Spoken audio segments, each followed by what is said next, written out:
Bueno, querido estudiante, recibe una cordial bienvenida y espero que estés deseoso de aprender de una forma muy fácil y muy sencilla un nuevo conocimiento de la química. Hoy vamos a hablar acerca de las leyes de los gases. Aprenderemos, por ejemplo, qué es la ley de Boyle, en qué consiste la ley de Charles, la ley de Gay-Lussac y la ley combinada de los gases. En el segundo video que encontrarás en la descripción de este mismo, aprenderemos sobre la ley de los gases ideales y todos los cálculos que están implicados en estas leyes. De antemano te invito a que te suscribas a mi canal. Si no lo has hecho, de seguro que vas a aprender mucho. Es importante que tengas en cuenta que durante esta clase aprenderemos a aplicar las fórmulas en diferentes situaciones y aprenderás a identificar cuándo aplicas una fórmula y cuándo aplicas otra. Y si tienes problemas para despejar fórmulas, no te preocupes porque con lo que vamos a aprender hoy va a ser muy fácil de ahora en adelante. Vamos a empezar entonces con la primera ley. La primera ley es la ley de Boyle. Esta ley hace una relación entre la presión y el volumen de un gas. Según los estudios de Robert Boyle, la relación entre la presión y el volumen de un gas son inversamente proporcional. ¿Qué significa eso? Eso significa que a mayor presión quiere decir que habrá menor volumen. En otras palabras, si yo aumento una de las magnitudes, la otra debe disminuir. Si lo miro en un plano cartesiano, note que cada vez que aumenta la presión, cada vez que nos vamos hacia allá, note que el volumen empieza a disminuir. Por eso la gráfica se ve en forma descendente, porque es una relación inversamente proporcional. La ley de Boyle también se puede expresar por medio de una ecuación matemática. Esa ecuación matemática es la que tenemos aquí y va a ser muy importante. ¿Qué dice la ecuación? Dice que la presión inicial, es decir, P1, multiplicado por V1, que es el volumen inicial, es igual a P2, que es la presión final, multiplicada por V2, que es el volumen final. Debes de tener algo en cuenta para resolver estos problemas. Ten en cuenta que la presión de cualquier sustancia siempre va a ir representada en unidades de atmósferas, o también puede ir en milímetros de mercurio, o en torr, o en psi. Cuando vea esas unidades es porque estamos hablando de presión. Mientras que el volumen se puede expresar en mililitros, que es lo mismo que centímetros cúbicos, o en litros, entre otras unidades. Vamos a aplicarlo al siguiente problema. Me dice, si una muestra de 4 litros de oxígeno se encuentra a 2 atmósferas, me hacen la pregunta, ¿cuál es el volumen final del oxígeno si aumenta la presión a 4 atmósferas? Lo primero que debemos de hacer para resolver este tipo de problemas es identificar las variables que tenemos. Entonces me dice, una muestra de 4 litros. Aunque no me diga si es la presión o es el volumen, yo debo de tener claro que me están hablando del volumen. ¿Por qué me están hablando del volumen? Porque viene en términos de litros. Y todo lo que sea litros tiene que ver con volumen. Como es el primer volumen, quiere decir que es el volumen inicial. O sea que el volumen inicial son de 4 litros. Dice que se encuentra a 2 atmósferas. Así no me diga si es presión, volumen o temperatura, el hecho de que esté en atmósferas quiere decir que me están hablando de la presión. O sea que la presión inicial es igual en este caso a 2 atmósferas. Sigue diciendo, ¿cuál es el volumen final? Si me hablan del volumen final quiere decir que estamos hablando de V2. Si me preguntan cuál, quiere decir que no sabemos cuál es el volumen final, entonces le vamos a poner un signo de pregunta para saber qué es la incógnita que tenemos. Dice, ¿cuál es el volumen final del oxígeno si aumenta la presión? Entonces esta ya es la segunda presión, la presión final. ¿A cuánto aumenta? Dice que aumenta a 4 atmósferas. Ya con estos datos vamos a aplicar la fórmula. En este caso es muy sencillo, usted dirá, bueno, es fácil porque la fórmula ya la tenemos allí. Pero a veces nuestro profesor no nos pone así, nos pone muchas fórmulas y luego vienen los problemas. ¿Cómo hago para saber qué es esta fórmula y por ejemplo que no es la de allá? Sencillo, note que las unidades que tenemos acá solamente son de volumen y presión, volumen y presión. Si nota, las mismas de la ley de Boyle. Esta fórmula no nos serviría nunca porque mire que esta fórmula necesita de la temperatura y en este problema no tenemos temperatura. Así es como vamos a identificar cuál es la fórmula más adecuada y lo mismo pasa con los demás problemas. Como ya sé que esta es la fórmula, entonces ¿qué vamos a hacer ahora? Bueno, vamos a traer nuestra fórmula acá. P1 por V1 es igual a P2 por V2. Resulta que ya sabemos que necesitamos averiguar el volumen. Entonces esta es la variable que debemos de despejar. ¿Cómo hacemos para despejarla? Pues lo que se hace comúnmente en matemáticas. Cuando un número está multiplicando, lo pasamos al otro lado a dividir. O sea que hacemos lo siguiente. P1 por V1 es igual a V2 Y este P2 que teníamos acá, pasémoslo al otro lado a que haga una división. ¿Por qué va a dividir? Porque si está multiplicando, note que pasa al otro lado a dividir. ¿Qué podemos hacer con la fórmula para que la entendamos mejor? Pues vamos a cambiar el lugar. Eso no afecta a la fórmula. Cambiemos el lugar. O sea que volumen 2 es igual a presión 1 por volumen 1 dividido P2. Y de esa fórmula tenemos entonces nuestra expresión para hallar el volumen 2. ¿Qué hacemos ahora? Simplemente vamos a reemplazar.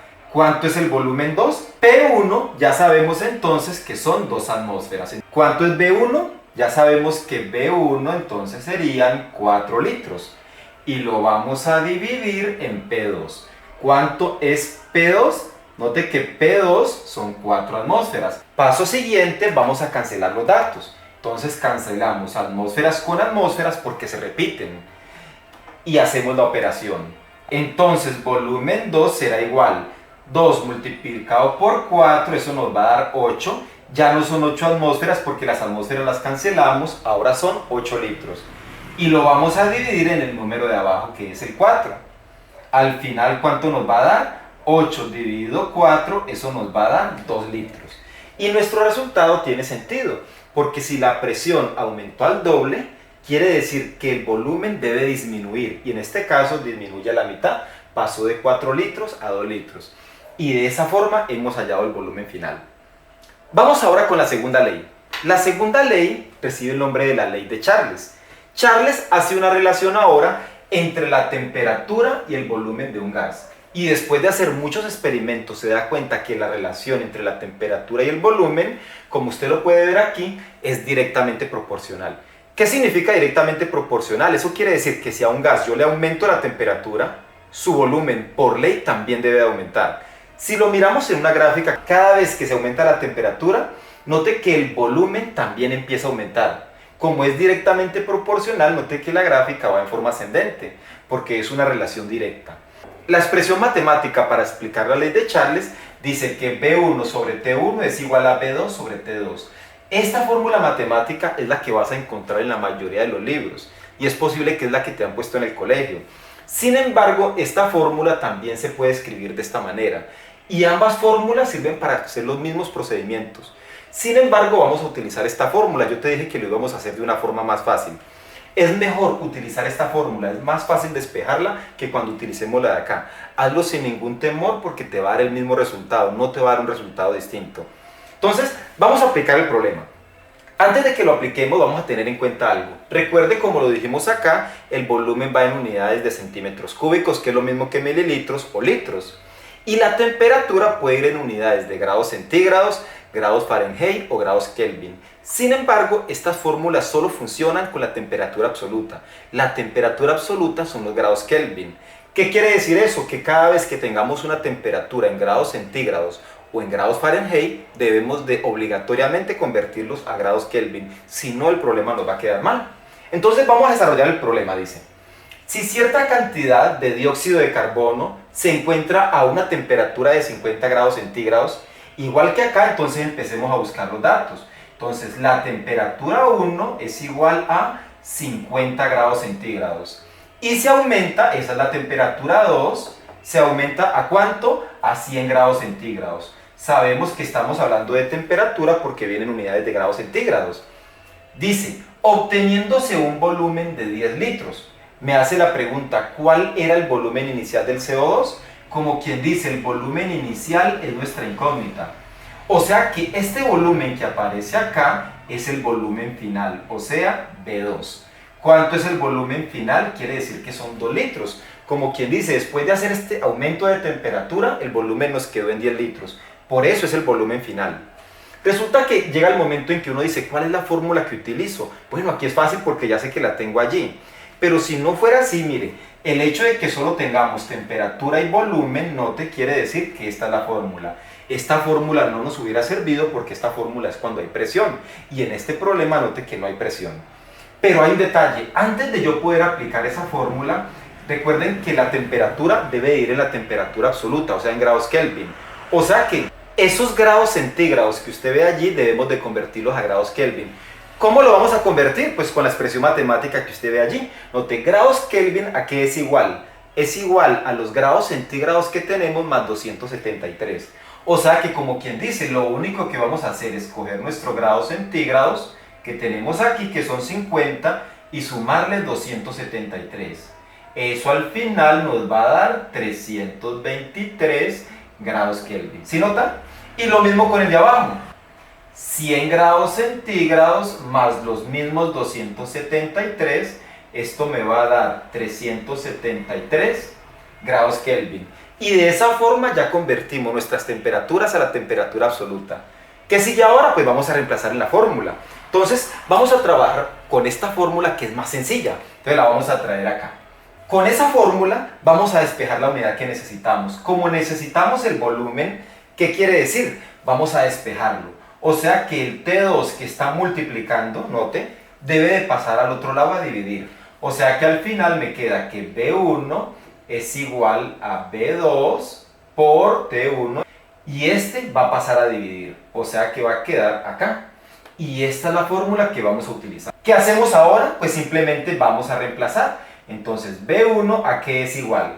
¿Cuánto tenemos que es B2? Entonces tenemos que B2 son 10 litros multiplicado por T1. ¿Cuánto es T1? Eran 50 grados centígrados, pero ahora son 323 grados Kelvin. Recuerda que los transformamos, por eso no utilizamos esta temperatura, sino la nueva temperatura. Y todo va a ir dividido en la temperatura número 2. ¿Cuánto es la temperatura 2? Era 100 grados centígrados, pero lo convertimos a 373 grados Kelvin. ¿Qué hacemos ahora? Entonces vamos a cancelar grados Kelvin con grados Kelvin. Y vamos a reescribirlo nuevamente aquí. Entonces volumen es igual a 10 por 323. Eso me va a dar 3230. Ya no son grados Kelvin porque los cancelamos. Ahora son litros. Y ese número lo vamos a dividir en 373. Cuando hacemos esta división, esto nos va a dar un valor de 8,6 litros. De esa forma hemos hallado cuál era el volumen inicial de nuestro gas. Ahora vamos a mirar la tercera ley, es la ley de Gay-Lussac. Gay-Lussac hace una relación entre la temperatura y la presión de un gas. Y él dice que la relación entre la temperatura y la presión, manteniendo el volumen constante en un gas, es directamente proporcional. ¿Qué significa eso? Eso significa que si aumenta la temperatura de un gas, debe de aumentar la presión. Y si pasara todo lo contrario, si bajara la temperatura, entonces también debería de bajar la presión. Si lo miramos en un plano cartesiano como el que tenemos acá, donde la temperatura se encuentra en el eje X en la parte de abajo, nota que a medida que vamos aumentando el calor y la temperatura, nota que la presión también va aumentando. Es una gráfica en forma ascendente porque es directamente proporcional. Este hecho lo podemos mirar, por ejemplo, cuando ponemos a calentar una olla a presión en la casa. A medida que se aumenta la temperatura, la presión dentro de la olla aumenta, al punto que luego empieza a subir la tapa de arriba, ya para mostrar de que ya tenemos una presión alta. Ahí empieza a liberar su presión. Esa expresión o esa ley se puede representar por medio de esta expresión matemática. Resulta que esta ecuación también la podemos escribir de esta forma. En la mayoría de los libros, y muy seguramente te la han explicado así, pero también la ecuación se puede escribir de esta forma y te vas a dar cuenta que es más fácil estudiar esta fórmula.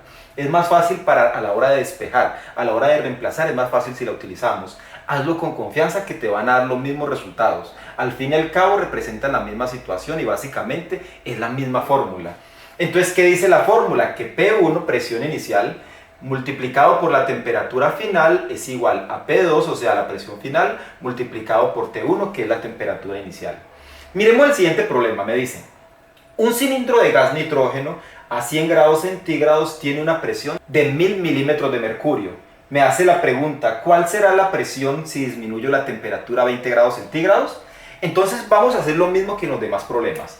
Vamos a anotar los datos. Dice, un cilindro de gas nitrógeno, ¿a cuánto está? A 100 grados centígrados. Eso significa T1. O sea que la temperatura inicial son 100 grados centígrados. Tiene una presión, esta es la presión inicial, dice que es de 1000 milímetros de mercurio. Me hacen la pregunta, ¿cuál será la presión? O sea que como quien dice, la presión final, o sea la presión 2 es la incógnita. Si disminuyo la temperatura, esta es la temperatura 2, ¿a cuánto la vamos a disminuir? A 20 grados centígrados. Entonces, como ya sabemos cuál es nuestra fórmula, vamos a reemplazar. Pero antes vamos a recordar algo. Recuerda que la temperatura siempre debe estar en la temperatura absoluta, o sea, en grados Kelvin. Así que vamos a convertir estos grados centígrados, así como lo hicimos en la anterior fórmula. ¿Cómo lo vamos a hacer? Entonces, vamos a coger estos 100 grados centígrados según la fórmula y le vamos a sumar 273. Eso en total nos va a dar 373 grados Kelvin. Y vamos a hacer lo mismo con la temperatura de abajo. Vamos a coger a esos 20 grados centígrados y le vamos a sumar 273. Al final nos da 293 grados Kelvin. Ya habiendo transformado las temperaturas, ahora sí entonces vamos a utilizar la fórmula. Recuerde que vamos a utilizar esta fórmula porque es más sencilla para despejar. Entonces lo traemos acá. P1 por T2 es igual a P2 por T1. Como en este caso queremos hallar la presión 2, entonces sencillo. T1 que está multiplicando, vamos a pasarlo al otro lado a dividir. Así que nos quedaría P1 por T2 dividido ¿cuánto? Dividido T1. Eso es igual a P2. Y con esta fórmula entonces vamos a hallar la presión final. Pero vamos a acomodarle el orden. Vamos a poner a este lado presión 2. Mire, lo único que vamos a hacer es invertir el orden. ¿Qué vamos a hacer ahora? Como ya sabemos que esta es la fórmula, simplemente vamos ahora a reemplazar los valores. Entonces P2 es igual a P1. ¿Cuánto es P1? Entonces P1 son 1000 milímetros de mercurio. Van multiplicados por T2. ¿Cuánto es T2? Eran 20 grados centígrados, pero al convertirlo nos quedó en 293 grados Kelvin. Esto va a ir dividido entonces en T1. ¿Cuánto es T1? T1 anteriormente era 100 grados centígrados, pero ahora son 373 grados Kelvin. ¿Cuál es el siguiente paso? Pues vamos a multiplicar los números de arriba y los dividimos en el de abajo. Pero primero vamos a cancelar las unidades que se repiten. En este caso cancelamos grados Kelvin con grados Kelvin. Y hacemos la operación. Si multiplicamos 293 por 1000, eso nos va a dar 293.000. Como cancelamos Kelvin, ahora son milímetros de mercurio.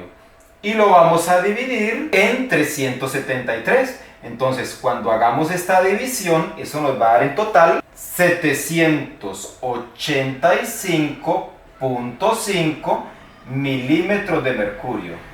Con esto tenemos entonces que la presión final disminuyó a 785.5 milímetros de mercurio. Y es muy lógico porque si la temperatura bajó, también debe de bajar la presión.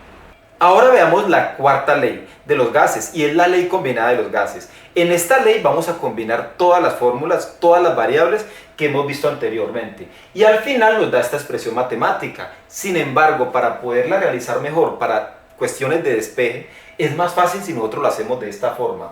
V1, o sea, volumen inicial por presión inicial, multiplicado por la temperatura final, es igual al volumen final multiplicado por la presión final y por la temperatura inicial. Vamos a aplicarlo en el siguiente problema. Dice, si se libera un globo de aire de 100 mililitros, si me están hablando de mililitros, resulta que estamos hablando del volumen. Entonces ya sabemos que el volumen inicial son 100 mililitros. Dice que se encuentra a una presión de una atmósfera y dice que está a 15 grados centígrados. Aunque no dice temperatura, sé que es temperatura porque viene expresado en grados centígrados. Entonces tenemos estos valores. Dice ahora, ¿cuál es su volumen final? O sea, que la incógnita va a ser el volumen final. Si al subir la presión, esta es la segunda presión, P2, es igual a 0.5 atmósferas. Y la temperatura, esta es la temperatura final, note que es de 10 grados centígrados. Ya tenemos todos los valores que solamente se pueden aplicar en esta fórmula, porque esta es la única que tiene toda esta cantidad de variables. Pero recuerda que antes de aplicar la fórmula, primero debemos de convertir la temperatura de grados centígrados, debemos de convertirla a grados Kelvin. ¿Cómo lo vamos a hacer? Igual que en los anteriores problemas. Vamos a coger la temperatura que tenemos y le vamos a sumar 273. En este caso nos daría entonces 288 grados Kelvin. Y en el caso de acá, si a estos 10 grados centígrados le sumamos 273, nos va a dar 283 grados Kelvin. ¿Qué hacemos ahora? Vamos a traer la fórmula y de allí vamos a sacar el volumen, porque eso es lo que necesitamos hallar. Entonces traemos la fórmula. Y de esta fórmula, como entonces acabamos de decir, vamos a sacar el volumen final, que es lo que necesitamos. ¿Cómo lo vamos a hacer? Como lo de acá está multiplicando al volumen, al otro lado lo vamos a pasar a dividir. O sea que vamos a cambiarle de lugar. Vamos a ponerlo aquí en forma de división. P2 por T1. Y como ya lo pasamos a multiplicar, lo podemos quitar de aquí. Y de esa forma ya tenemos la fórmula que nos va a ayudar a nosotros a hallar el volumen. ¿Qué hacemos ahora? Pues simplemente vamos a reemplazar, vamos a cambiarle de orden. Entonces volumen 2 es igual a volumen inicial. ¿Cuánto es el volumen inicial? Son 100 mililitros. Multiplicado por P1. ¿Cuánto es P1? Una atmósfera. Y eso lo vamos a multiplicar por T2. T2 eran 10 grados centígrados, pero ahora son 283 grados Kelvin. Y todo eso lo vamos a dividir en P2. ¿Cuánto es P2? Es 0,5 atmósferas. Nota que aquí lo tenemos, 0,5 atmósferas, multiplicado por T1. ¿Cuánto es T1? Tenemos que son 288 grados Kelvin. ¿Qué hacemos ahora? Entonces ahora vamos a cancelar todas las unidades que se repiten. En este caso se repiten atmósferas, las cancelamos, y también cancelamos los grados Kelvin. Y vamos a multiplicar los números de arriba y los vamos a dividir en la multiplicación de abajo. Si yo multiplico 100 por 1, eso me da 100. Si lo multiplico por 283, eso me va a dar 28.300 mililitros, porque las demás unidades se cancelaron, y va a ir dividido en el número de abajo. En este caso, si multiplicamos 0,5 por 288, esto nos va a dar 144. Si dividimos estos dos valores entre sí, me va a dar un total de 196.5 mililitros. Y este es nuestro resultado final. Ese sería el volumen final. Bueno, yo espero que estos problemas te hayan quedado claros. Espero que hayas aprendido a solucionarlos y aplicar las fórmulas o estas 4 leyes de los gases. Si el video te gustó, pues te invito a que hagas tu comentario, a que te suscribas, a que des un me gusta. Y vamos al segundo video, donde vamos a aprender cómo funciona o cómo se aplica la ley de los gases ideales.